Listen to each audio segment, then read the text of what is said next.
সাল্লাল্লাহু আলাইহি ওয়াসাল্লাম বলেছেন, মান হাজ্জা লিল্লাহ, যে আল্লাহকে খুশি করার জন্য হজ করলো, ফালাম ইয়ারফা, এবং সে স্ত্রীর কাছে যায় নাই, ওয়ালাম ইয়াফসুক, ফাসিকি পাপ কাজ করে নাই, রাজা'a ইয়াউমি ওয়ালাদাতহু উম্মুহু, কেমন যেন সে নবজাতক শিশুর মতো নিষ্পাপ হয়ে গেল।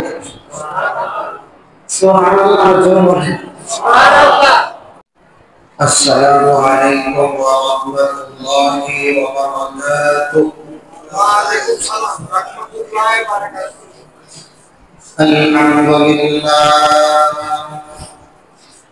আলহামদুলিল্লাহি নাহমাদুহু ওয়া নাস্তাঈনুহু ওয়া নাস্তাগফিরুহু ونؤمن به ونتوكل عليه ونعوذ بالله من شرور أنفسنا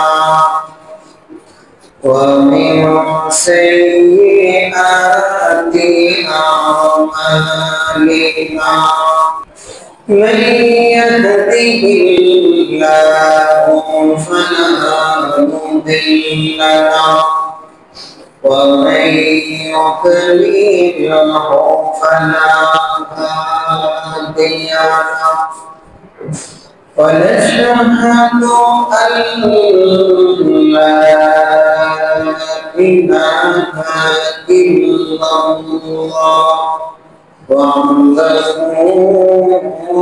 لا شريك له ونشهد أن سيدنا وسندنا وحبيبنا وحبيب ربنا ومولانا محمدا عبده ورسوله صلى الله تعالى عليه وعلى آله وأصحابه وبارك وسلم تسليما كثيرا كثيرا. أما بعد فقد قال الله تبارك وتعالى في كلامه المجيد والفرقانه الحميد. أعوذ بالله من الشيطان الرجيم. بسم الله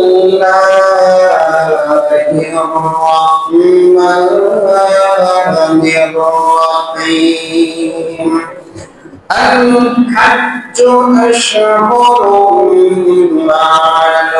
معلومات فمن فرض فيهن الحج فلا رفث ولا فسوق ولا جدال في الحج ومن تفعلوا من خير يعلمه الله وتزودوا فإن خير الزاد التقوى واتقون يا أولي الألباب.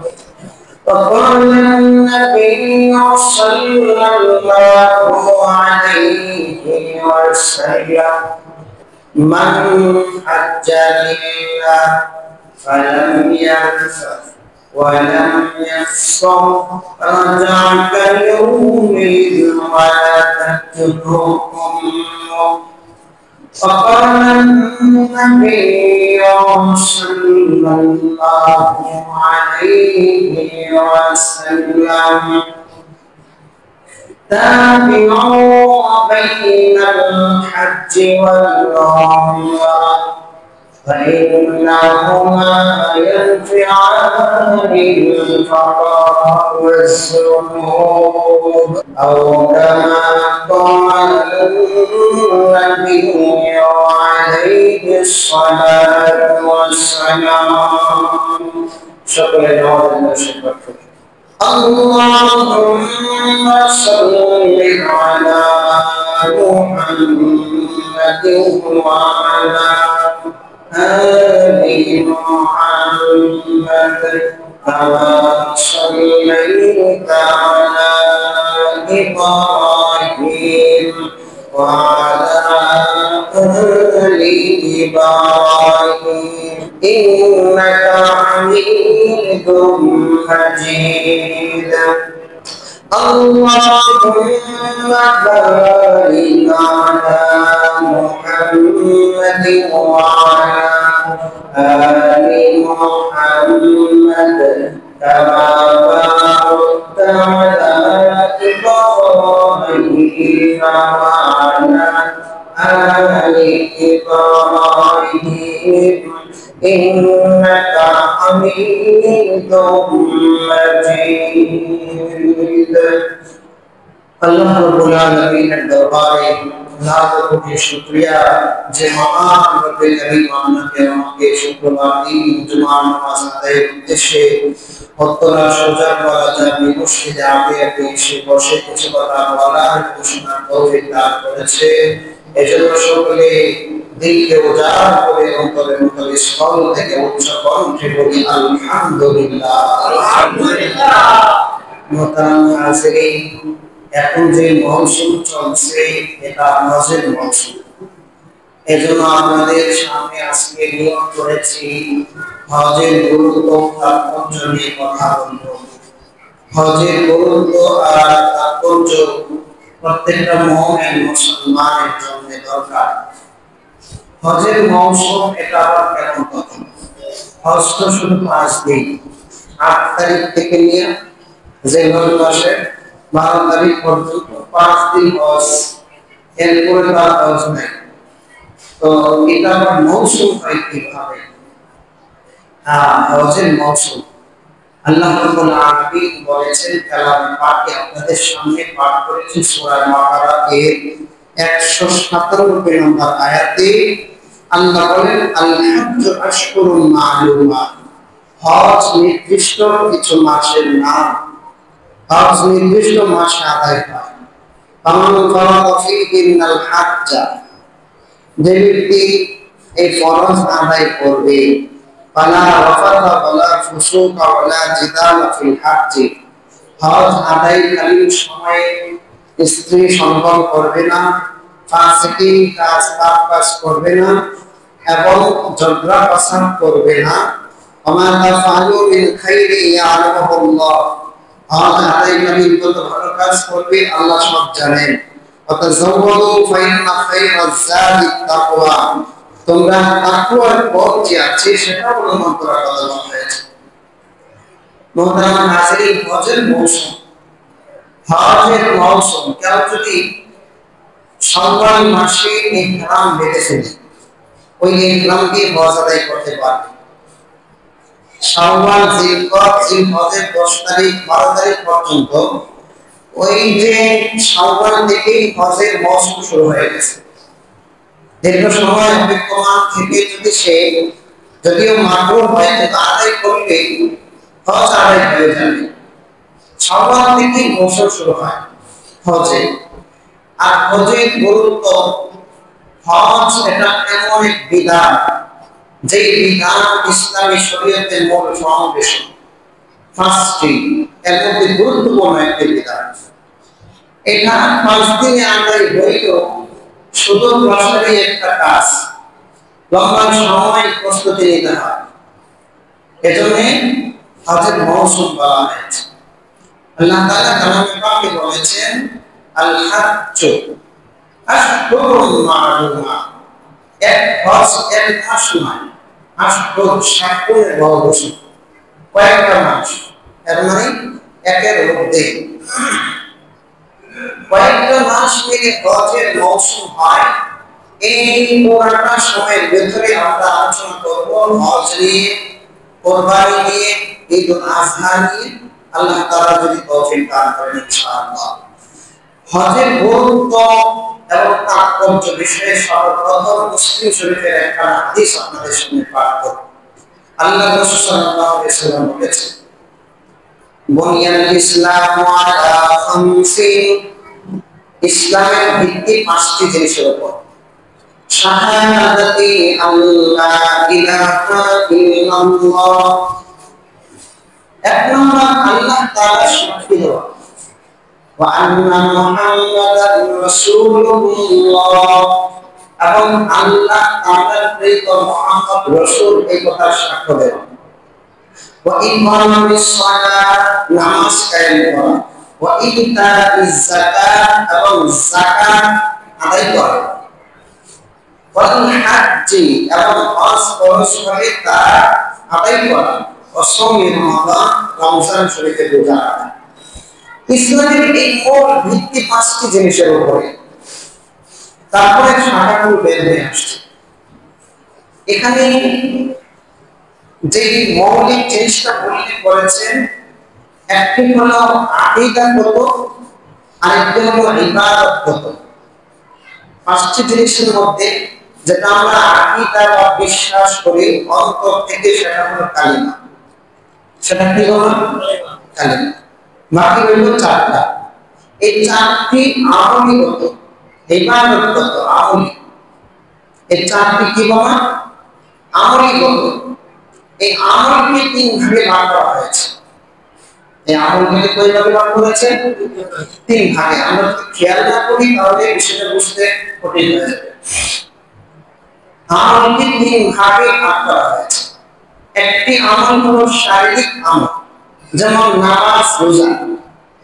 নামাজ আমরা শরীর ব্যবহার করে আদায় করে থাকি, ঠিক না? রোজা শরীর ব্যবহার করে আদায় করে থাকি। একটা হলো শারীরিক ইবাদত, আরেকটা হলো মালি ইবাদত। মাল আমরা ব্যবহার করে থাকি, যেমন যাকাত। যাকাত এটা আমরা মালি ইবাদত হিসাবে আদায় করে থাকি। দুইটা ইবাদত। আরেকটা ইবাদত আছে যেটার মধ্যে শারীরিক, জিসমান, মালি দুটোটাই ব্যবহার হয়, এটার নাম হলো হজ। এটার নাম কি? নামাজ যেটা একটা ফরজ ইবাদত, আর যাকাত যেটা একটা ফরজ ইবাদত, যেটার মধ্যে একটা আদায় হয়, আর হজের মধ্যে দুইটা জিনিস একসাথে আদায় হয়। একটি হলো শারীরিক, আর একটি হলো মালি। এজন্য হজের গুরুত্ব অনেক বেশি, সওয়াব অনেক বেশি। বিষয়টা বুঝতে পেরেছেন? যারা হজ করেন তারা বোঝে হজ কি জিনিস, হজ কতটুকু গুরুত্বপূর্ণ আর কতটুকু কঠিন না সহজ, যারা হজ করে এসেছে তারা বুঝে। আমরা বিষয়টা বুঝতে পারলাম। ইসলামের মৌলিক ভিত্তি, মূল ভিত্তি পাঁচটি জিনিসের উপর। একটা আকীদাগত, এটা কালিমা। বাকি রয়ে গেছে ইবাদতগত, আমলীগত। আমলীগত যা আছে সেটাকে দুই ভাগে, তিন ভাগে ভাগ করা হয়েছে। একটা হলো শারীরিক, শরীর খাটিয়ে ব্যবহার করা, নামাজ আর রোজা। আরেকটা হলো মালি, যেটা যাকাত আমরা আদায় করে থাকি, অর্থগত। আরেকটা ইবাদত আছে যে ইবাদতের মধ্যে জান, শরীরও ব্যবহার করা, আবার মালও ব্যবহার করা, এটার নাম কি? হজ। এই হজ, এটা ইসলামী শরীয়তের ভিত্তি রয়েছে। এই মানুষ যাদের উপর হজ ফরজ করা হয়েছে, আল্লাহর নবী সাল্লাল্লাহু আলাইহি ওয়াসাল্লাম বলেছেন, তোমার উপর যদি হজ ফরজ হয়ে থাকে দেরি করিও না, অতি সত্বর হজটা আদায় করে নাও। তাআজ্জালু ইলাল হাজ্জি ফাইন্না আহাদাকুম লা ইয়াদরি মা ইয়াহদিতু লাহু। রাসূল সাল্লাল্লাহু আলাইহি ওয়াসাল্লাম বলেছেন, তাআজ্জালু, তোমার উপর হজ ফরজ হয়ে গেলে তুমি তাড়াতাড়ি করো।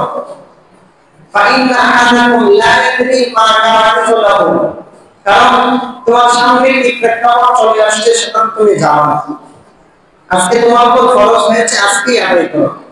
নামাজ তোমার উপর ফরজ হয়নি, এই নামাজ যদি সঠিক সময়ে আদায় না করা হয় সেটাকে আমরা কি বলি? কাজা। আপনার উপর একবার যদি হজ ফরজ হয়ে যায়, মরণ পর্যন্ত এর ভিতরে আদায় করতেই হবে। নামাজ তো যে কোনো সময় কাজা হয়ে গেলেও যে কোনো সময় আমরা আদায় করতে পারি, কিন্তু হজ এমন একটা ইবাদত, আপনার এখন ফরজ হয়েছে, এখন আদায় করতে পারলেন না, তো যে কোনো সময় মন চাইলেও আদায় করতে পারবেন।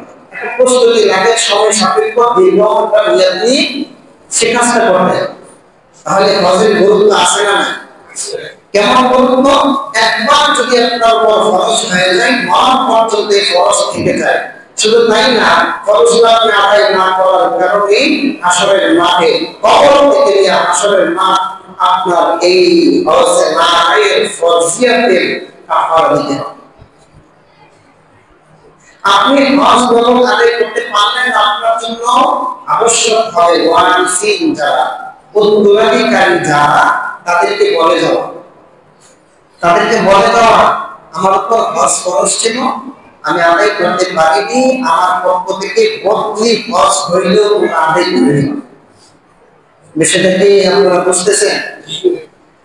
আপনার উপর যদি হজ ফরজ হয়ে থাকে, এটা ফরজ বিধান, এটা আপনাদের করতে হবে, এটা আপনি ভাগ করবেন না। ওয়ারিসিন যারা আছে তাদের জন্য কর্তব্য হবে ওই ব্যক্তিকে অতি সত্বর মুক্ত করা, তাড়াতাড়ি এই ফরজ আদায় করার সুব্যবস্থা করে দেওয়া। এটা শরীয়তের একটা গুরুত্বপূর্ণ বিধান, শরীয়তের অত্যন্ত গুরুত্বপূর্ণ একটা বিধান। এজন্য যখন কোনো মানুষের উপর হজ ফরজ হয়, তখন তার অতি সত্বর 3টা কাজ করতে হবে। এক্ষুনি হজের ব্যবস্থা করতে হবে, এখন যদি না পারে তাহলে সে সামনের বছর যাওয়ার জন্য দৃঢ় প্রতিজ্ঞা করবে,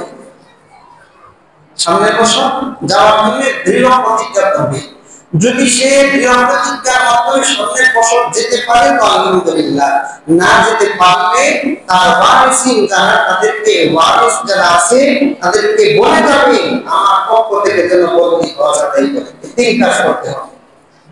এখন মাসালা জানতে হবে, ওয়ারিসিন যারা আছে তাদেরকে তো আপনি ওসিয়ত করে দিলেন আপনার পক্ষ থেকে হজ আদায় করতে, আপনার উপর ফরজ ছিল, আপনি আদায় করতে পারেননি। যারা ওয়ারিসিন উত্তরাধিকারী সূত্রে সম্পত্তি পায়, তাদের সমস্ত সম্পত্তিকে 3 ভাগ করে 1/3 সম্পত্তি দিয়ে যদি হজে যাওয়ার ব্যবস্থা করতে পারে, তাহলে ওয়ারিসিনদের উপরে তা আদায় করা ওয়াজিব হবে। এখন যদি ওয়ারিসিন যারা সন্তান সন্ততি, তাদের উপরে 1/3 সম্পত্তি ভাগ করার পরে থেকে মাত্র 1 লাখ টাকা, সমস্ত সম্পত্তি 3 ভাগ করে কত হয়? 1 লাখ টাকা দিয়ে হজে যাওয়া যাবে? তো তাদের উপরে ওয়াজিব হবে না, আপনি গুনাহগার হবেন। কেন আপনি আদায় করবেন? তবে সম্পদশালী ব্যক্তি মারা যাওয়ার কারণে সন্তান সন্ততির জন্য উচিত হবে নিজের বাবার কবরটাকে শান্তি দেওয়া, নিজের বাবার কবরটাকে আরাম দেওয়া। সম্পদশালী ব্যক্তি যদি ইন্তেকাল করে, হজ আদায় করেনি, সম্পদ রেখে গিয়েছে, ওয়ারিসিন সন্তান সন্ততি নাতি নাতনের জন্য নিজের থেকেই আগ্রহী হয়ে আবশ্যকভাবে কবরে কমপক্ষে বাবাকে দাদাকে শান্তি দেওয়ার লক্ষ্যে নিজে না হয় কাউকে দিয়ে তার পক্ষ থেকে এই হজটাকে আদায় করে দেব, কারণ সে এখন অসহায়। তো তাওয়াঙ্গার গেশতি আজমালেমা, তুমাঙ্গার গেশতি আজমালেমা, এই জামানা ফেলছুদি আজআলেমা, এই জামানা ফেলছুদি আজআলেমা, তুমাঙ্গার গেশতি আজমালেমা। ওই কবর থেকে, কবরওয়ালা থেকে সন্তানদেরকে বলছে, এই তুমি তো আমার সম্পত্তি নিয়ে মারে মারামারি হয়ে গেছো, এই জামানা ফেলছুদি আজআলেমা, আমার যে কি কত অবস্থা, এই অবস্থাতে তুমি গাফেল হয়ে গেছো। এই সন্তানের জন্য আবশ্যক হবে কমপক্ষে বাবার এই ফরজিয়াতকে আদায় করে দেওয়া। এটা হলো একটা বিষয়। দ্বিতীয়ত আরেকটা বিষয় হলো হজ, এটা পদ্ধতি কিভাবে হজটা এসেছে এটা আমরা জানি আগে। আল্লাহ রাব্বুল আলামিন খানায়ে কাবা বাইতুল্লাহ আদম আলাইহিস সালামকে বললেন সৃষ্টি করতে, বানাতে। আদম আলাইহিস সালাম আল্লাহ তাআলার অর্ডারে কাবাঘর নির্মাণ করেছেন। এই যে কাবাঘর যেটা আমরা এখন দেখছি, এই কাবাঘর আদম আলাইহিস সালাম থেকে নিয়ে আজ পর্যন্ত সেই কাবাঘর শুধু মাসের ভেঙে গেছে, নষ্ট হয়ে গেছে, ছিন্ন ভিন্ন হয়ে গেছে।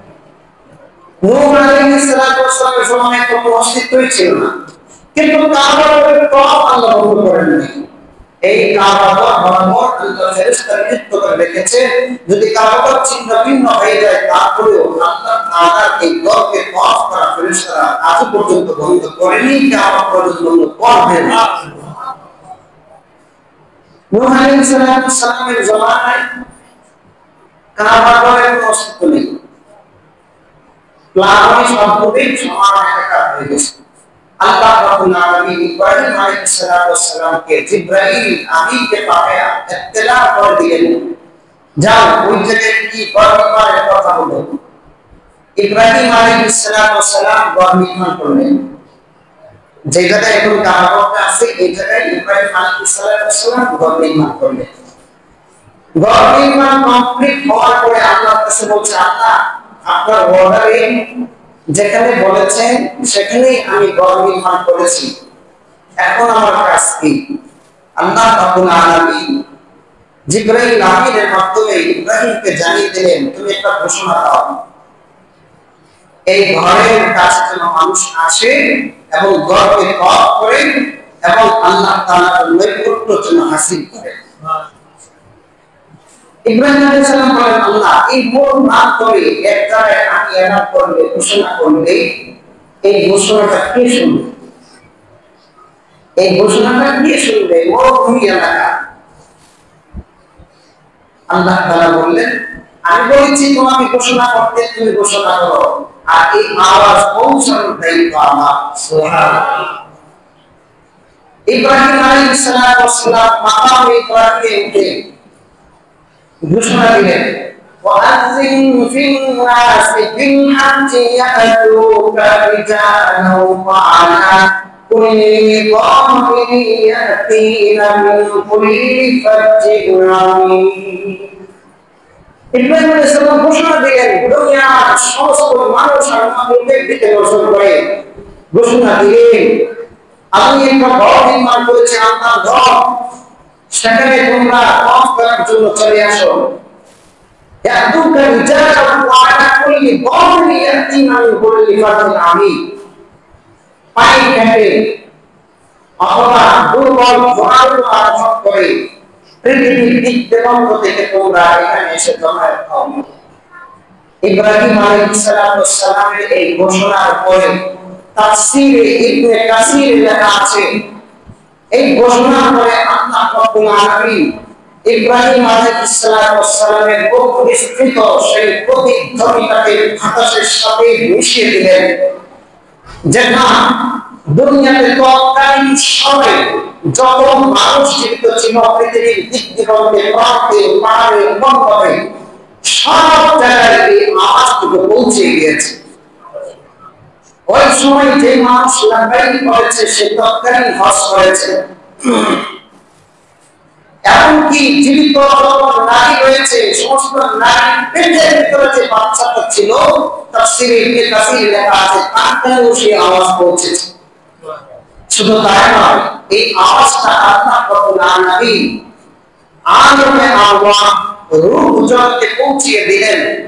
ইব্রাহিম আলাইহিস সালামের পরবর্তী কাল পর্যন্ত যত রূহ সেখানে জমায়েত ছিল সমস্ত আরওয়াহ রূহগুলো শুনতে পেরে যারাই লাফাই বলেছে যতবার বলেছে আল্লাহ তাআলা কতবার লব্বাইক বলতে বলতে দুনিয়ার প্রান্ত থেকে খানায় কাবাকে ছুটবে, যতবার বলেছে ততবারই ছুটবে সেখানে লব্বাইক বলবে। সুবহানাল্লাহ।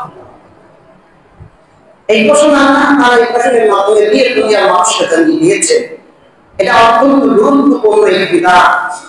এই বিধানকে আমরা ফেলে দিতে পারি না। শরীয়তের গুরুত্বপূর্ণ বিধান কেউ স্বীকার করতে পারবে না। এক লোক নামাজ পড়ে না, মাসআলা বুঝলেন? এক লোক নামাজ পড়ে না, সে আবার নামাজ পড়ি না কি হয়েছে এমন একটা ভাব প্রকাশ করেছে। যত ফুকাহায়ে কেরাম আছে সমস্ত মুফতিয়ানে কেরামদেরকে আপনার নষ্ট করে এই লোক ইসলামের শরিয়ার ভিতরে থাকে না, এ কাফের হয়ে যায়। আরেক লোক নামাজ পড়ে জিজ্ঞেস করেছে, ভাই আমি বিভিন্ন ব্যস্ততা আমার সমস্যা, ভাই আমি পারতেছি না, আমি চেষ্টা করব। মানে সে ছোট হয়েছে, বিধান ফরজ এটা সে জানে, আমি এটাকে অস্বীকার করে নিজেকে দুর্বল মনে করছে। আল্লাহ তাআলা এমনও হতে পারে এই দুর্বলতার কারণে আল্লাহ তার জীবনের সব গুনাহ মাফ করে দিতে পারে। ডিভাইড দেখানো যাবে না। হজ শরীয়তের গুরুত্বপূর্ণ বিধান, এই গুরুত্বপূর্ণ বিধানকে কেউ অস্বীকার করলে অথবা যদি এমন ভাব প্রকাশ করে যার মাধ্যমে হজের সম্মান নষ্ট হয়, এমন কেউ যদি বলে ফরজকে অস্বীকার করা এটা কুফরি, এই ইসলামের ভিতরে থাকে না, ইসলাম থেকে খারেজ হয়ে যায়। এবার আসেন হজ কাদের উপরে ফরজ হয়। হজ নির্দিষ্ট মাসে, হজ কাকে বলে? হজ আল হাজ্জু বাইতুল কসদ। হজ শব্দের শাব্দিক অর্থ ইচ্ছা করা, আর পরিভাষায় হজ বলা হয় নির্দিষ্ট মাসে, নির্দিষ্ট দিনে, নির্দিষ্ট সময়ে, নির্দিষ্ট জায়গায় শরীয়তের বিধান মোতাবেক কিছু হুকুম মানাকে হজ বলে। আবার বলছি, হজ বলা হয় নির্দিষ্ট মাসে, নির্দিষ্ট দিনে, নির্দিষ্ট সময়ে, নির্দিষ্ট জায়গায় শরীয়তের কিছু বিধান শরীয়ত মোতাবেক আদায় করাকে হজ বলা।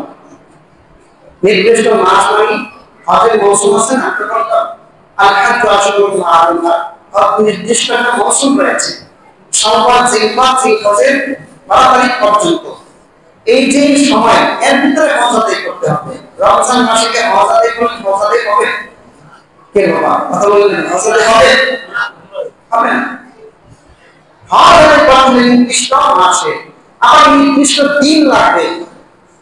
হ্যাঁ, জিলহজ মাসের 8 তারিখ থেকে নিয়ে 12 তারিখ পর্যন্ত নির্দিষ্ট সময় লাগবে। সময় সাপেক্ষ কোন ওয়াক্ত কোন জায়গায় করবেন এটাও নির্দিষ্ট আছে, কোন জায়গায় দুই ওয়াক্ত একসাথে করবেন সেটাও নির্দিষ্ট আছে, এবং নির্দিষ্ট জায়গা লাগবে। দুনিয়ায় একটা কাবাঘর বানিয়ে দিলেন বাংলাদেশে, কাবাঘর বানিয়ে তওয়াফ করতে শুরু করলেন, এই তওয়াফ কি সেই তওয়াফ হবে? কথা বলেন না, সেই তওয়াফ হবে? নির্দিষ্ট জায়গা লাগবে। এখন শরীয়ত মোতাবেক নির্দিষ্ট হুকুমগুলো পালন করলেই আপনার হজ আদায় হয়ে যাবে। হজ কাদের উপরে ফরজ হয়? যে ব্যক্তি নিজের খাওয়া পিনা, চলাফেরা, সন্তান সন্ততির খরচপাতি, থাকার জায়গা এগুলো বাদ দিয়ে তার বাড়ি থেকে নিয়ে কাবাগর পর্যন্ত নিরাপদের সাথে সফর করতে পারে, ওখানে হজ 5 দিন আদায় করার পর আবার পুনরায় বাড়িতে ফিরে আসতে পারে, এতটুকু এবিলিটি সম্পত্তি তার কাছে থাকলে ওই ব্যক্তির উপরে হজ ফরজ হয়। যদি তার জিন্দেগির একবার যদি এতটুকু সম্পত্তি থাকে, সারা জীবনে একবার যদি তার এতটুকু সম্পত্তি হয়ে যায়, এই কারণে হজ ফরজ হয়ে গেল, সারা জীবনে তার একবার এই হজটা আদায় করলেই হজ তার ফরজিয়ত আদায় হয়ে যাবে। এটা হলো হজ কাদের উপরে ফরজ হয় তা বললাম। এবার সে হজ করলে লাভ কি? হজ করলে লাভ কি? আমরা তো জানি শরীয়তের বিভিন্ন বিধান আদায় করলে বিভিন্ন রকমের সওয়াবের পদ্ধতি আল্লাহ তাআলা বলে দিয়েছেন। হজ করলে নাকি নবী পাক সাল্লাল্লাহু আলাইহি ওয়াসাল্লামের ভাষায় নবী করিম সাল্লাল্লাহু আলাইহি ওয়াসাল্লাম বলেছেন মান হাজ্জা লিল্লাহ ফালাম ইয়ারফা ওয়া লাম ইয়াফসুক রাজা'a ইয়াউমিন ওয়ালাদাতহু উম্মুহ। রাসূল সাল্লাল্লাহু আলাইহি ওয়াসাল্লাম বলেছেন মান হাজ্জা লিল্লাহ, যে আল্লাহকে খুশি করার জন্য হজ করলো, ফালাম ইয়ারফা, এবং সে স্ত্রীর কাছে যায় নাই, ওয়ালাম ইয়াফসুক, ফাসিকি পাপ কাজ করে নাই, রাজা'a ইয়াউমিন ওয়ালাদাতহু উম্মুহ, কেমন যেন সে নবজাতক শিশুর মতো নিষ্পাপ হয়ে গেল। সুবহানাল্লাহ, সুবহানাল্লাহ। যে ব্যক্তি আল্লাহকে খুশি করার জন্য হজ করবে, হজের বিধান আদায় করা শেষ, তার জিন্দেগীর সব গুনাহ মাফ হওয়া শেষ। শুধু তাই না, রাসূল পাক সাল্লাল্লাহু আলাইহি ওয়াসাল্লাম বলেছেন আল হাজ্জুল মাবরুর লাইসা লাহুল জাযাউ ইল্লা আল জান্নাহ। হজ মাবরুর, কবুল হজের বিনিময় কিছুই না, একমাত্র তার বিনিময় জান্নাত। সুবহানাল্লাহ। হজ মাবরুরের কবুল হজের বিনিময় একমাত্র জান্নাত। এজন্য তো যারা হজ করে তাদের ব্যাপারে রাসূল আরো বলেছেন তামিনু বাইনাল হাজ্জি ওয়াল উমরা ফাইন্নাহুমা ইয়ানফিআনিল ফাকর ওয়াজ-যুনুব। রাসূল সাল্লাল্লাহু আলাইহি ওয়াসাল্লাম বলেছেন, এই তোমরা হজ করার পর আবার উমরার জন্য প্রস্তুতি নাও, উমরা করার পর আবার হজ করার জন্য প্রস্তুতি নাও। তামিনু, একটা কাজ করতে থাকো, বাইনাল হাজ্জি ওয়াল উমরা ফাইন্নাহুমা ইয়ানফিআনিল ফাকর ওয়াজ-যুনুব। কারণ যে ব্যক্তি একবার হজ করে যেতে পারে, আল্লাহ তাআলা তার জীবনের সব গুনাহ খাতা এবং দারিদ্রতা মুছে দেন। সুবহানাল্লাহ। আমরা একজন হাজী সাহেবকে বিজ্ঞার মতো মৃত্যুদের প্লেট নিয়ে রাস্তার মোড়ে বসাবেন না। প্রশ্ন থাকতে পারে, এমন কি দেখেছি যে একজন হাজী সাহেব এমন মোড়ে বসে গিয়েছে, হয়তোবা আল্লাহ তাআলা তার পরীক্ষার জন্য হজটা কবুল হয় নাই, বা এমন টাকা দিয়ে হজটা করেছে যে টাকা আল্লাহর কাছে গ্রহণযোগ্য ছিল না। কথা বুঝতেছেন? অবৈধ টাকা দিয়ে, অবৈধ ইনকাম দিয়ে কি হজ করা চলে? এই হজ কবুল হবে? হালাল, কেউ হালাল টাকা লাগবে। অবৈধ টাকা দিয়ে হজ করলে একদিকে হজ ফরজ, আর একদিকে শরিয়ার মোতাবেক হালাল ইনকাম করা ফরজ। এই ফরজ টাকা দিয়ে হারাম উপার্জন দিয়ে সুদের টাকা আর ঘুষের টাকা দিয়ে কেউ জমা করে যদি হজ করে, একবার না শতবার হজ করলেও এটা আসমান পর্যন্ত পৌঁছবে, আসমান পর্যন্ত পৌঁছবে। এজন্য রাসূল পাক সাল্লাল্লাহু আলাইহি ওয়াসাল্লাম বলেছেন, হজ্জের মাবরুর, কবুল হজ যদি করতে চাও, হালাল ইনকাম দিয়ে টাকা জমা করে নিয়মিততার সাথে করো, তুমি হজ করো, এবং হজ করতে হবে নওজোয়ান বয়সে। কারণ রাসূল বলেছেন আল হাজ্জু আল আজ্জু, আল হাজ্জু আল আজ্জু, হজ এটা কঠিন জিনিস, রাসূল নিজে বলেছেন। আর আমাদের দেশে একটা প্রচলন আছে যে বুড়া না হইলে কষ্ট হবে। হ্যাঁ, যত বুড়া হবে ততই হজের আবেগ বাড়ে। অথচ রাসূল বলেছেন এটা কষ্টের জিনিস, তুমি যতটুকু পারা যায় ততটুকু করো। সমর্থ হয়ে গেছে না, দেরি করো না, তাড়াতাড়ি করো। পেনশনের অপেক্ষায় থাকো না, প্রথম সময় পেনশনের অপেক্ষায় থাকে, অথবা ফ্যামিলিগত সমস্যা, বিভিন্ন ধরনের সমস্যা, আচ্ছা একটু সময় যান, মানে মনের ভিতর থেকে আবেগটা এখন তৈরি হয়নি। মনের ভিতর থেকে আবেগ নিয়ে দৃঢ় প্রতিজ্ঞা করে যদি টার্গেট নেন, আমি আগামী বছর হজ করবই, আমার উপরে যেহেতু ফরজ, আল্লাহ তাআলা আপনাকে নুসরত দিবেন, নুসরত দিবেন, সাহায্য করবেন। এই বিধানটাকে আমরা অত্যন্ত গুরুত্ব সহকারে দেখব। আল্লাহ তাআলা কালামে পাকে বলেন, ওয়ালিল্লাহি আলান নাসি হিজ্জুল বাইতি মান ইসতাতা ইলাইহি সাবিলা, ওয়ালিল্লাহি আলান নাসি হিজ্জুল বাইতি মান ইসতাতা ইলাইহি সাবিলা। যাদের পক্ষে নিজের ঘর থেকে কাবা পর্যন্ত সফর করার সামর্থ্য আছে, আল্লাহ তাদের জন্য হজকে ফরজ করে দিয়েছেন। ফামান কাফারা ফাইন্নাল্লাহা গনিয়্যুন আনিল আলামিন। যে ব্যক্তি এই হজকে করা থেকে অস্বীকৃতি প্রদর্শন করবে, হজ করাকে ভালো মনে করবে না, ফামান কাফারা ফাইন্নাল্লাহা গনিয়্যুন আনিল আলামিন, আল্লাহ রাব্বুল আলামিন বিশ্ব জাহানের মানুষের কাছ থেকে আমরা উঠাবেন কি? আল্লাহ এদিকে চান না, এটা আমার না, দেখা আল্লাহ আমরা আল্লাহ এই জন্য যাদের উপরে খরচ হয়েছে আমরা চেষ্টা করবো অতি সত্তর আদায় করতে, দেরি করবো না। ব্যবসা বাণিজ্য কিছু করে নেই তারপরে আমি হজটা করবো, আপনি তো জানেন না রে বাবা, আপনি এই কয়েকটা দিন কয়েক বছর আগের বছর বাঁচবেন কিনা জানা আছে, আগের দিনও তোমার জানা নেই। তো মনে আবেগ নিয়ে একটা চেষ্টা করে সামনে আপনি কিছু টাকা আমার পক্ষে ওখানে কিছু রাখেন। এইভাবে হজ যাদের উপর খরচ হয়েছে আমরা সকলেই হজটা আদায় করে নিব। যে কয়েকটি কথা বললাম আল্লাহ তাআলা সকলকে আমাদের তৌফিক দান